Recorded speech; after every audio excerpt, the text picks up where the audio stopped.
Hi, this is Mark from the Brownworks Woodshop, and today I want to talk a little bit about Purpleheart.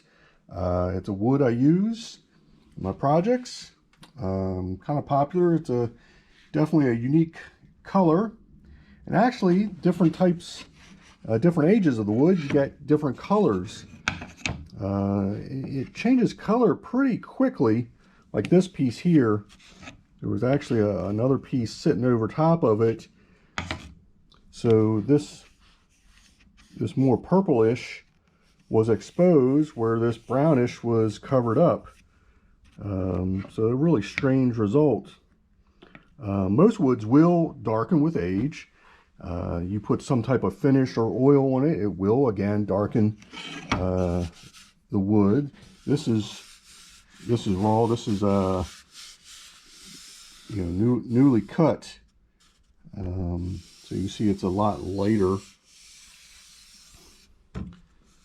Okay, but one of the unexpected things I hit is once I put a finish on it,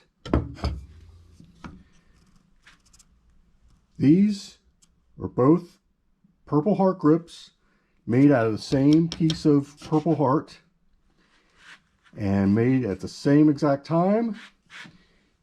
And the darker ones, for some reason, I use either a Polycrylic,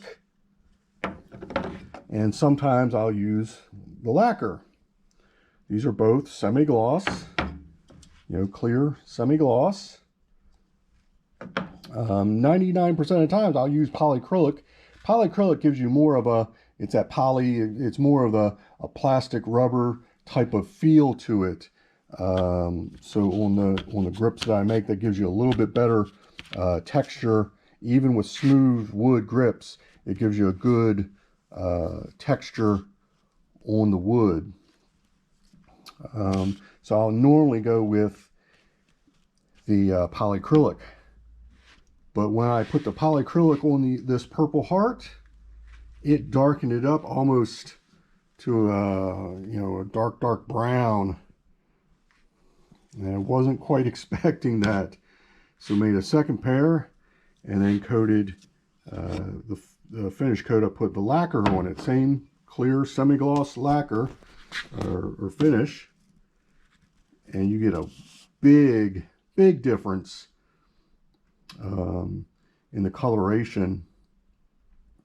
Now most woods, when you put some type of finish, they will darken. Whether it's some type of oil or some type of finish, they do darken a little bit, and a lot of woods will darken with age. But this turned really quickly a really dark purple. So I'm sure there's some type of chemical reaction going on there. I was not aware of, but I just thought it was something I found, and something I wanted to share with you. So if any of you guys out there have more experience or know what's going on with the different finishes on woods like the Purpleheart, I'd love to hear from you in the comments. So I thank you, and bye for now.